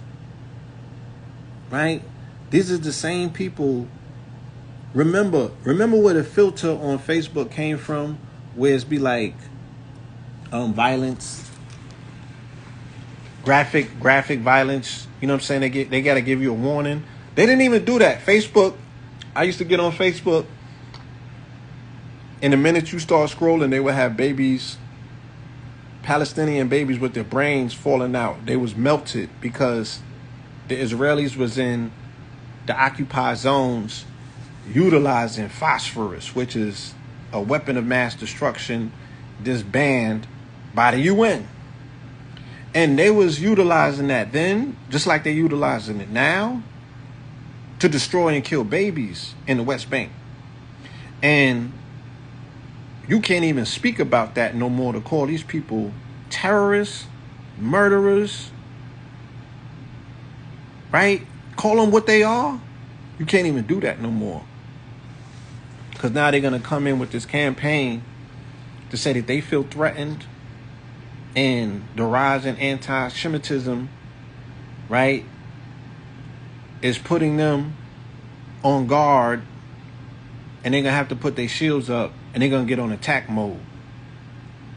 And they're going to get, because they're real fragile, right? But you're going to see what it looks like when they get cornered. And they can't afford for nobody to corner them and ask them any questions, because the house of cards start falling apart. You see what they're willing to do in Palestine to hold on to those house of cards. You feel me?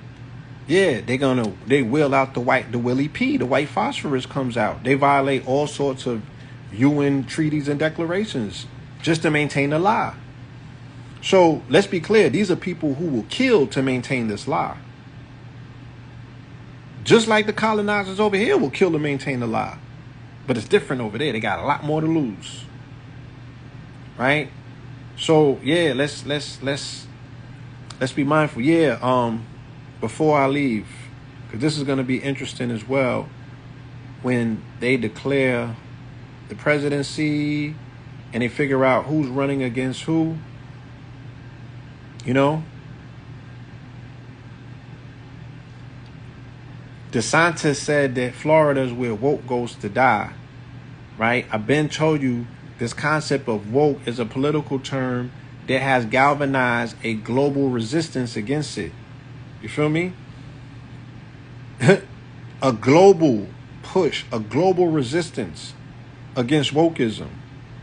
And you're going to see it here played out in the political field leading into the 2024 elections, where the conservatives are going to push against wokeism. They're going to rebrand liberalism as wokeism.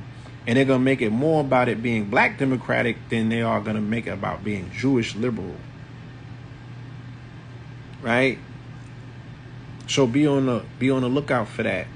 Right? The typecasting, the stereotyping, you feel me? That's being thrown around when they utilize this word woke or wokeism as a political slogan. You dig what I'm saying? I thought we don't negotiate with terrorists, but there goes Trump signing more deals with the Saudis. That's a whole nother story. All right. So be aware, be on the lookout. Thank you for your time, your consideration. You know, we were able to chop it up, share a lot of information. Okay, Trump want to bring in a death penalty for drug dealers. Well, he gonna have to bring the firing squad in for like half of the House of the House of Representatives. You know what I'm saying? They're gonna be short on Congress. You feel me? Because it's like, who's the real drug dealers? Right? He can't just be talking about these niggas on the block. Right? He got to be talking about the politicians. He got to be talking about, you know, these people that's controlling policy and opening up borders. If you could smuggle a caravan of people through the borders, how much fentanyl could come through there? Right? But it's the same thing. If you could smuggle a person through, you could smuggle a dirty bomb through. So we've never been safe, right? We all are existing at the mercy of terrorists, so to speak. And I've been told y'all, I said, these people is one provocation away from all-out war. Just one. Just one provocation. They don't need much. It's strategic. All they need is one. And then everything changes. Right? So be mindful, man. These people is out here playing a dirty game. You feel me? They're playing a dirty game. It's a shell game. The minute that you get close to the goddamn finish line, they got a default button called World War III. So you better get what you getting while you getting it. And don't be waiting on them. Because they're going to wait you out and they're going to press the button. You feel me? They're going to press the button. So you better be able to get what you're looking for and get it and go. Because these people here, what they said, truth will be silenced. He who knows the truth will be silenced. Child 44, this is a movie about Russia. Right? Child 44 is a movie about Russia. And Warsaw 1944 is a movie about Poland. And both of these countries are intricately tied in to this whole 44 energy, especially Poland. In 44, Poland, I believe that's where D-Day took place. Right?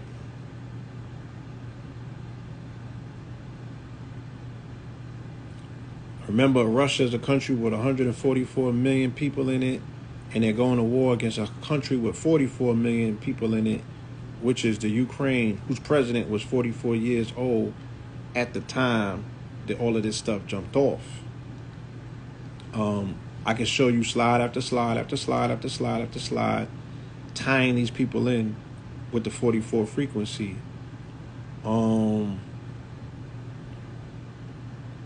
And again, yeah, 44 is just another word for blood, war, you know. And these people are going to have a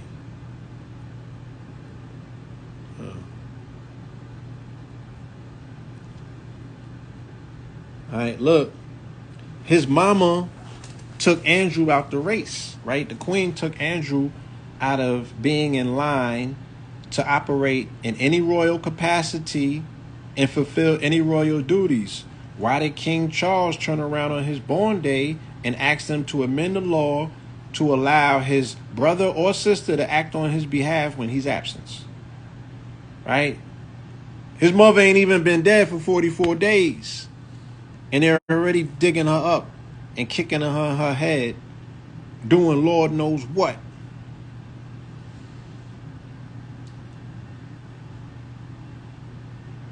Yeah.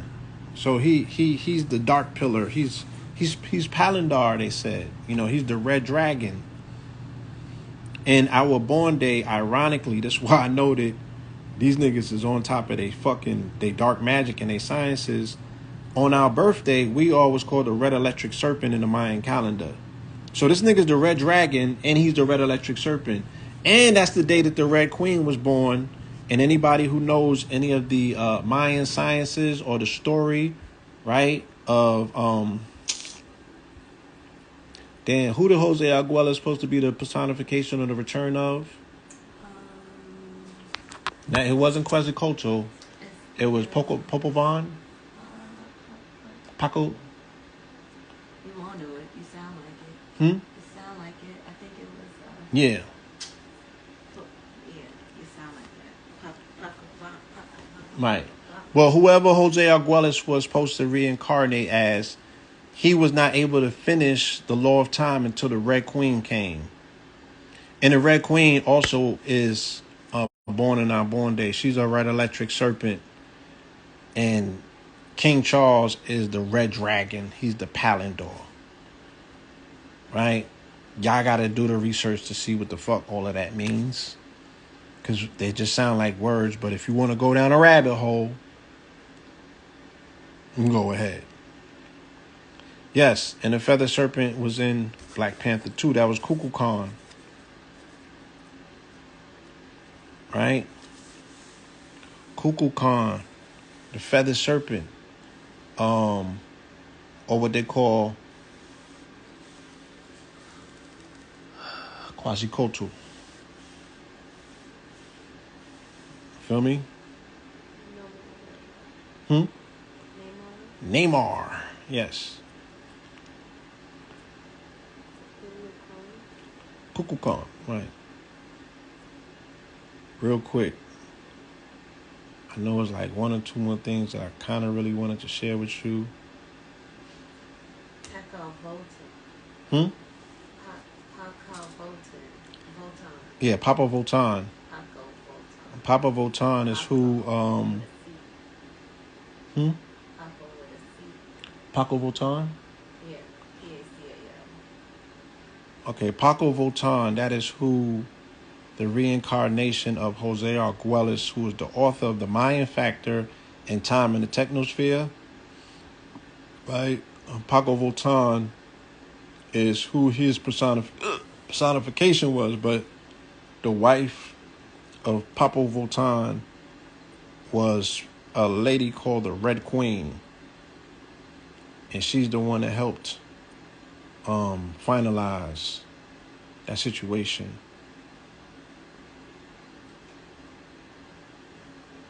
Yeah, I think that's it. I don't want to overdo it. This is enough news. Any questions?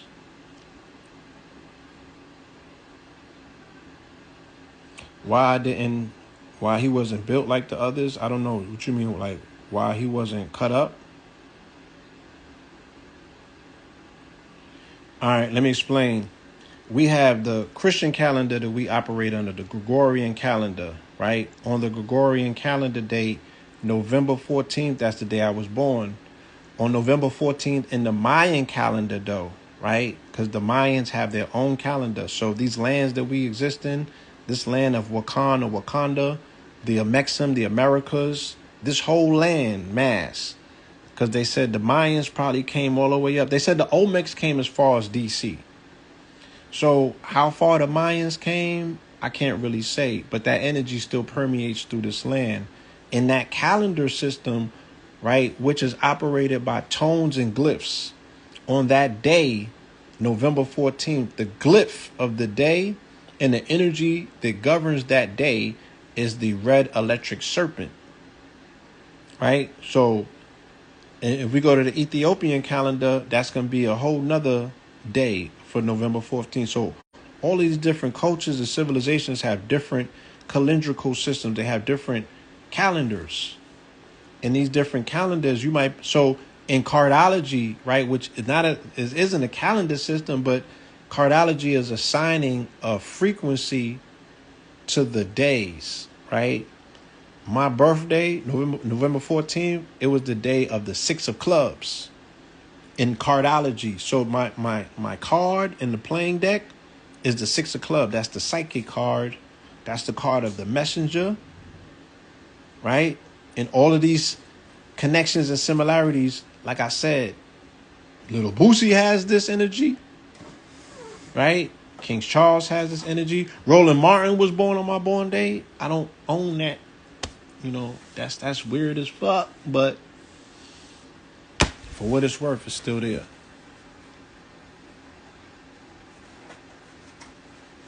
Okay, I got Malik Yoba. Blue, in that book, What is the Period of No Time? The day at a time is July 25th. The day that they decapitated the Pope in Canada with the feathered serpent, with Quasicocho, right? They hit him with a crown full of feathers in Canada. Did they not? Am I making this up? Just somebody confirm with me in the chat, since I just noted I'm not bugging. On July 25th, which was a Monday, in Canada, was the Pope not approached by 4 chiefs and they put a feathered crown on him? The Mayan factor in time in the technosphere. I'm going to write down the author's name. Just Google him, and all of his books are going to come up, as well as his website for something called the Law of Time. Okay? And the Law of Time is dealing with the concept of 21 times 21, which is 441, the flip of 144. It sounds like Chinese arithmetic right now. But if you dive into that, then you will understand a lot more about these concepts when I speak about time in a geometric fashion. When I say that everything is a cube in its existence, and how to manipulate the cube, or a box within a box, a cube within a cube, or a hypercube, or a cosmic cube, a tesseract, to be more precise. Right? But I'm just talking in sound bites right now. This stuff goes a lot more deeper than that. Nah, I can't delve into all of it, you know what I'm saying, at this particular present moment in time. But you can pick a topic, jump into that, and then we can, jump back on these lives and have a discussion so we can all learn. Now's the perfect time to teach.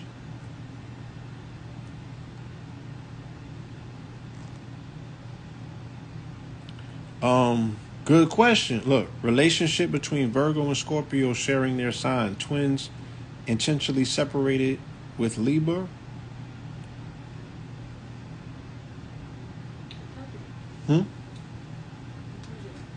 So what? I told you that. We had that conversation. Come on, have it with me again. Just. They already said it. I know, just reiterate it. I can't. We were one sign. Speak it and up. now we separated. Well, not separated, but aligned by Libra. The Virgo and the Scorpio. Because they got similar symbols in their sign? It's like, yeah, they have the same glyph. Virgo just has the loop. Which Yeah. is like the wreath or the wheat. The wreath for the wheat, right. Or like I think of it as the vagina. Oh. It's my interpretation. Because the Virgo is the mother of the zodiac. Of course, Cancer is the mother, but Virgo is the only actual full human in the zodiac. She's the mother. Yeah, she's the mother. Of all of them. And Virgo, when she gets to that 9 month, represents, that 9. What's the pregnancy period? The birth that, period. The completion. Completion. 270 days, 9 months. Yeah, life. Yeah, all of those things. Regeneration, transformation, Scorpio shit. Scorpio got the arrow, like the Stinger, the phallus. Yeah. Oh. Yeah, and Scorpio is ruled over the reproductive organs, genitals. Said Virgo internal, Scorpio external. Other way. Say the other way around. Yeah, other way around. But it's more like a life and death story because it's also like the mythology Yeah, again, of for Scorpio being a feminine sign, how do we equate that, to Virgo being a woman, but Scorpio is also feminine as water? Because you're thinking of it as gender and energy and vibration. You think feminine. Yeah, it's gender neutral. It's female, it's energetic. It's not gender based. There are masculine and feminine expressions of both of the signs. Masculine and feminine, because I know male Virgos. Yeah, male Virgos and I'm a female male Scorpio. Virgos have similarities, but they're very different. Same thing like female Scorpios and male Scorpios. I got similarities. Of course, we all hoes now. How you express the energy is different. Yeah, how you express your horary is totally different than how it shows up in the masculine. Nah. I'm just playing with some Scorpio tropes. No, that's fine. I ain't talking about that. I was about to say a personal thought, but I think I'm gonna. You gonna share that? You gonna save it to me? You gonna say that? Okay. But we are. I like to think of it almost like how Pisces and Aries represent the end and the beginning. Right. It's the same thing like Scorpio and Virgo, life and death. That coming in and then you going through that transformation. Yeah, like the story I like to tell is a cosmic one.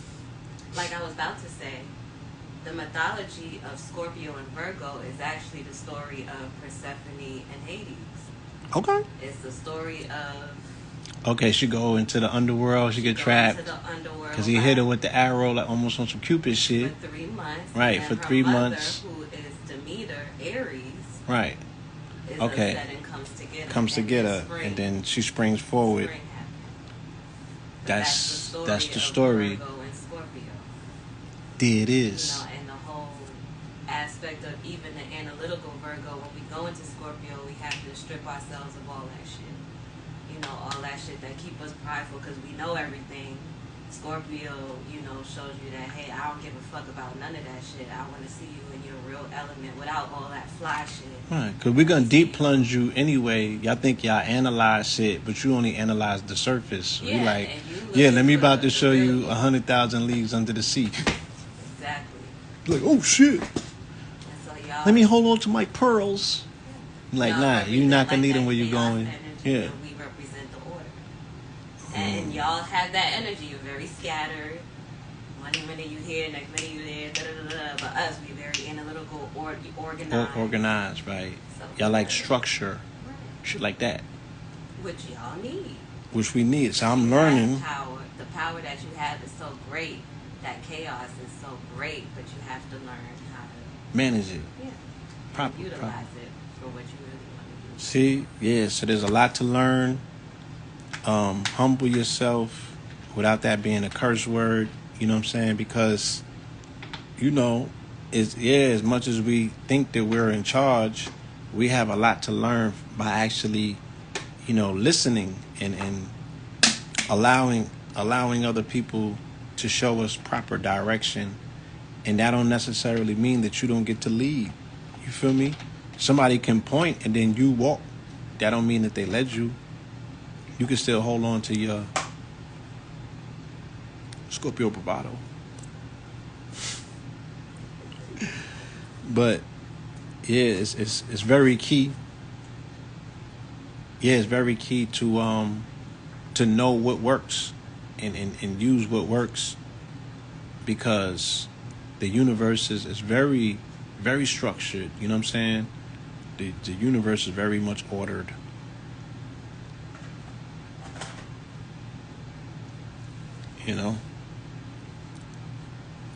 So with that, y'all, I'm gonna definitely say peace, love, and light.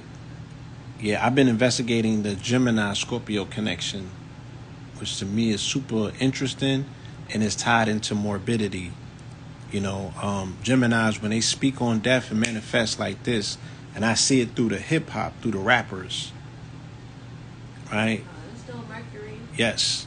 So, family, please, again, you know, we're bringing this information on the road, live and direct, pulling up to a city near you. Our next stop is going to be in Charlotte, North Carolina. You feel me? And the link is in the bio for that. It's not Black Friday. We're doing Facts Friday. You know, we love talking about a good one. Oh, we need to do this. We need to do that. All right. Well, we pulling up to your city to do just that. So we're going to be there for the whole strong end. And you can get details. The link is in the bio. We'll be in Charlotte on Friday and Saturday. And I believe out in Yanksville, which is near Greensboro. That's going to be on Sunday.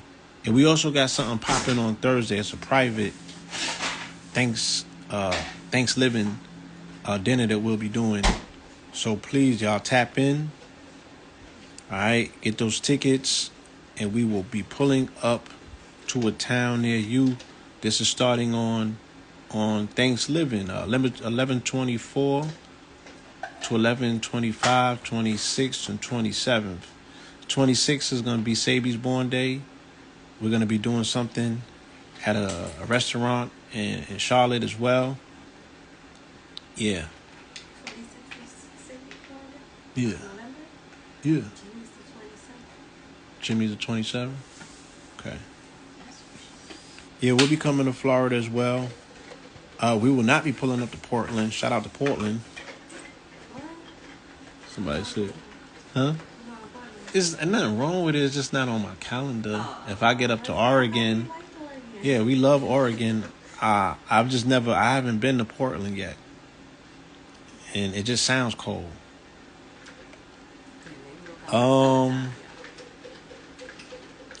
Which restaurant? I think it's called Roy's. I have all of the details in the link, I believe, for the most part. My apologies. I do want to get back to Las Vegas. Shout out to Vegas. You know what I'm saying? I loved it in Vegas. St. Louis, we need reinforcements. Los Angeles gonna see us soon. You know, St. Louis needs a lot of attention, a lot of works. Yeah, we got any AZ family out there? Because I'm ready. Yeah, I just need to be incentivized. I can give the A break. I need to get back. I need to get back out west. So, come to Gary. Okay. Florida, I'm sure it's going to be southern Florida for the most part. You know, Miami, Fort Lauderdale. San Diego, I would love to do the San Diego run when we get out west. KT has the Sabi event coming up on the 26th as well. Yeah. KT got that coming up. I think that's in Atlanta. We'll be in Charlotte, you know, so there'll be separate. I'm sure there'll be something for Sabi going on in Brooklyn. Hopefully something in LA. You know what I'm saying? So, yeah, more Sabi events, the better. Oh, Roy's Kitchen. Roy's Kitchen on the 26th in Charlotte to celebrate the life of Sabi. New Mexico, I don't have on the calendar, but I love New Mexico. You know, I stayed in Albuquerque for a minute. I fell in love. Gary or Chicago, you know, let's talk about it. Portland is trash. I heard good things about the food in Portland. Oh, Philly. I didn't. Yeah, I'm just not glossing over the Philly request. We need to come to Philly. Philly really needs to see us. We need to see Philly. I love Philly. We just don't have any dates on the calendar. We just focusing on, you know, the date in front of us right now. Houston needs help. Houston needs the Ghostbusters. Because they opened the portal there last year, and until people in our society, community, especially this fucking conscious community where we're supposed to know something about who's the custodians for occult information or the esoteric or metaphysics, because I need to speak to them. Because if they don't exist in this community, bring me to your leader so I can talk to them and I can show them my notes and we can come to the conclusive understanding that these niggas opened a portal to another dimension November 5th, 2021, and it was called dystopia, and that shit equals 44 in gematria or the other side. And shit ain't been the same since. You feel me? Shit ain't been the same since. So, what portal? That portal that you saw they had on stage. Look, y'all fucking around, man. And it's like, I love y'all, but we not consider, we not finna do this. I'm gonna give you this humdinger. Frequencies that was taking niggas out. This nigga had frequencies taking people out. Motherfuckers was throwing up, vomiting, getting stamples trampeded on. This nigga stood over the bodies and was jacking off damn near. Shit running across the stage. Shit was running across the stage. Shit was running across the screen. Shit was running upside down across the screen. And y'all niggas is religious. And y'all niggas are spiritual. But y'all didn't see that? And if I said it, I see that, I'm bugging. But we could show it to you on camera. It was literally on camera. I'm about to fuck you up, though. Because y'all were trying to play these games with my consciousness.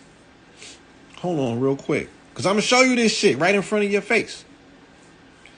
Because I was the one that told you, leading up to the 31st, I was like, yo, something about to happen. Something about to happen. Baby, was I saying it? I was saying it. You know what I'm saying? And then when the shit happened, I even told you, I was like, oh, this shit is directly tied in to the motherfucking ritual that them niggas did. It was the bow tie on the ritual. Yeah, there was all of and how do I know? How do I know it was the bow tie on the ritual? Because I said, look, I said this shit is going to coincide specifically with the goddamn Travis Scott concert. They buried that man. No, the Houston Astros, for that matter, won the competition. They won the World Series on the same day. But when they buried that man at the motherfucking, that whatever place that they buried that man at, the State Farm Arena on 11/11, why they had the same portal on stage that they had in the motherfucking ritual. Look, this is the stage at the funeral with Takeoff. This is the stage. This is the portal. Hold on to your seats. I'm going to show you this shit one time. Then I'm going to let you go. Because you got children that you got to motherfucking tuck in and make sure that you talk to them before you send them to sleep. Okay? Because we're not spending enough time telling these people that this shit is real.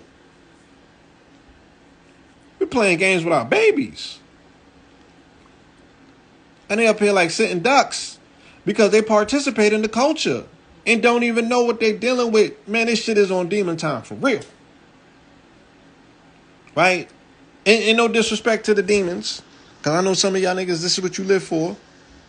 Granted, everything's supposed to have its place. Yeah, but yeah, like, the other thing is what those people believe demons to be when they call out demon time. That's the real thing. What's your intention and what is in your mind when you say demon time? There you go. There you go. There go the portal right there. Now remember, they was on the bill last year in Houston for the Astroworld event. They was on the bill. The Migos was there. Drake was there. 21 was there. All them niggas was there. Right? No disrespect to the demons, yeah. But this is the same portal that I just showed you that they had last year in Houston at that motherfucking event, the Astroworld, and they brought the same goddamn portal right to this nigga's funeral. And then the brothers, the Prince brothers, and their father was utilizing a portal in Houston to desecrate the nigga in the same place that he got killed. Yeah, something ain't right. But the way that the ISFIT works, the way that this energy, because it's an energy signature, is walking into people who are susceptible to be walk-ins for lower dimensional entities. And you know how they get in there? With fucking ego, my nigga. If your ego is so inflamed that you're showing these demons and these entities that you can be a vehicle and control, nigga, you're gonna be taken over. They are mounting these niggas and wearing them out. I'm looking at these people's countenance. I'm looking at their face. I'm looking at the shit that they say. I'm like, these niggas either got death warrants, like they're flirt. This shit ain't right. This shit ain't right. We can fuck what nobody say. Shit ain't right. This nigga put up a whole reef for their family. Then put a reef up for this man, said let it slide. Put the infinity symbols up. And they the weak links. Right? Allowing whatever this nigga Travis conjured up to be in the city of Houston, that shit is jumping in and out of people. Right? That shit was at the energy center, remember? And it was at the energy center, yeah. Stranger thing. All right?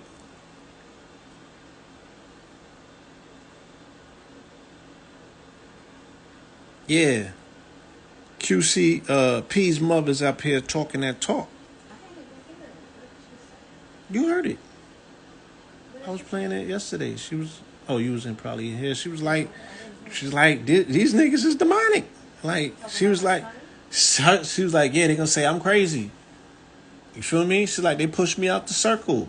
This nigga got this bread, and he got around these people and this influence, and these niggas is on some other shit.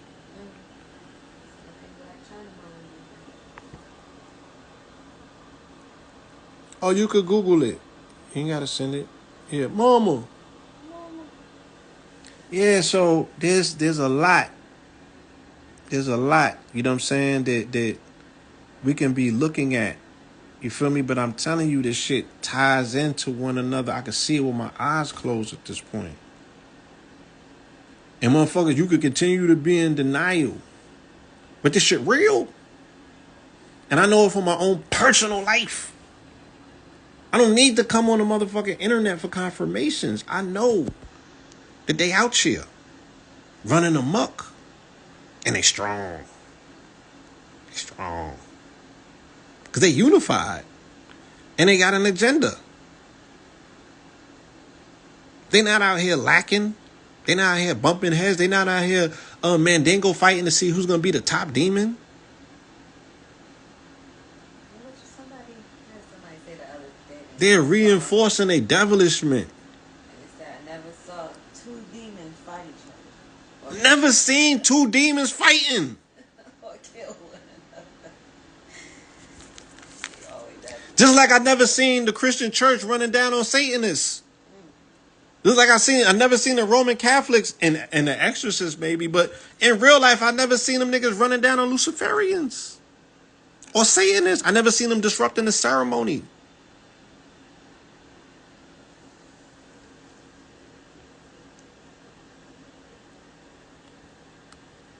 Yeah, but Clive Davis is born on 442, so he's a vehicle.